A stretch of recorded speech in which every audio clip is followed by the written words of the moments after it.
Hi friends, now let's begin with the 20th Jan editorial. Now the only two important editorials from today's newspaper. The first one is Getting Ties with UAE on Track. This speaks about the India and UAE partnership. So India and UAE partnership basically lies on four pillars, that is the trade, energy, then defense and security, and expatriate labor, who plays an important role regarding the remittance contributions to our country. Then another important development is the signing of the strategic partnership agreement with the UAE.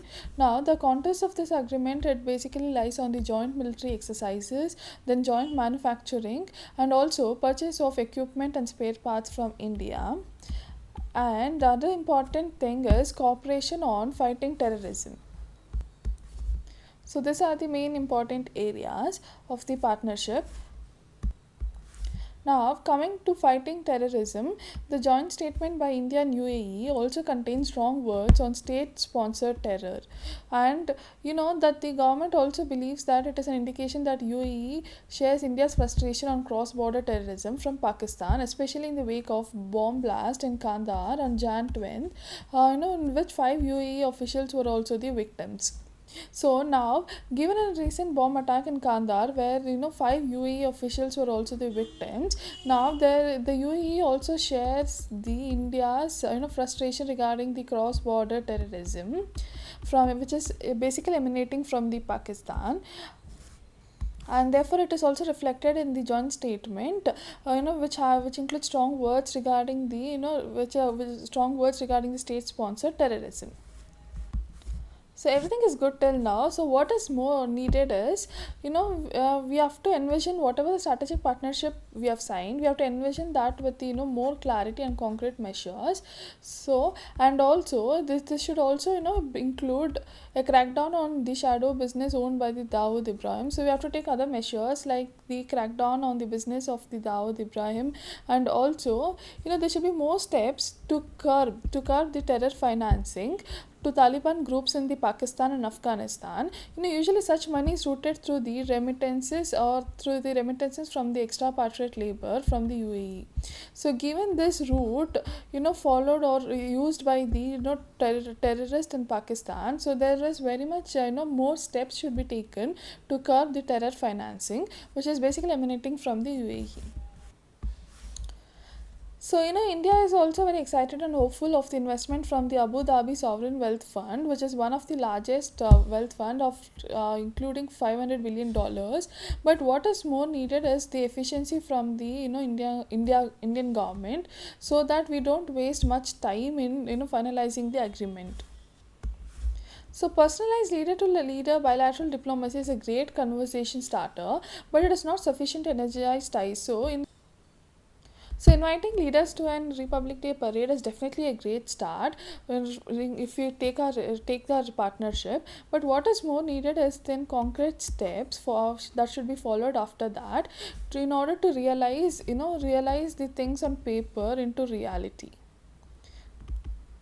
So therefore, as we discussed, there should be enough concrete measures like the fighting against the terrorism, or efficiency from the government regarding the investment by the UAE, etc. Now, coming to the second editorial, which is Politics of Demonetization. Now, we have read enough about demonetization. This editorial speaks about why there was not much protest regarding the demonetization. See, before that, let's see the politics of demonetization basically. So the writer says demonetization was used as a political strategy by the government, given that there are there are upcoming elections in almost like in 5 states. So this could be used as an main strategy by the government in order to get the attention of the people and also get their support. And we all know that when demonetization was announced, the main aim of the demonetization was to bring back the black money, to curb the black money in our country. But after the failure of demonetization to do so, the goal was changed from bringing back black money to to and more to use demonetization as a tool to move towards a cashless economy. So we saw the sudden change of the goal there. Now the question is, given the failure of demonetization, which is very much evident now, in bringing back the black money. So demonetization failed to bring back the black money, and there were like lot of hardships, severe hardship faced by the common man, especially the poor and in those in the rural areas. The question is, why were the protests limited only to the parliament, and we didn't, and not by the public? So we didn't see any protest or mass protest by the public, but whatever the protest was limited to the parliament. That is like regarding the disruptions in the parliament, blocking of the any discussions, etc. Now let's look at the reasons why there was not mass protest by the public.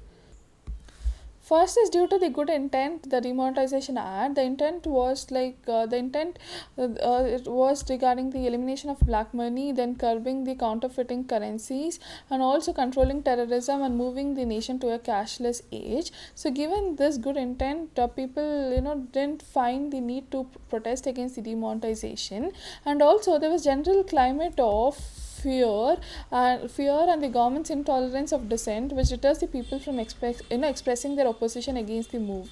So due to the fear. And third important point is regarding the Indian obsession with the black money. So many have used this black money as a topic to show that it is the only problem India is facing today. If you eliminate black money, everything will be fine in India.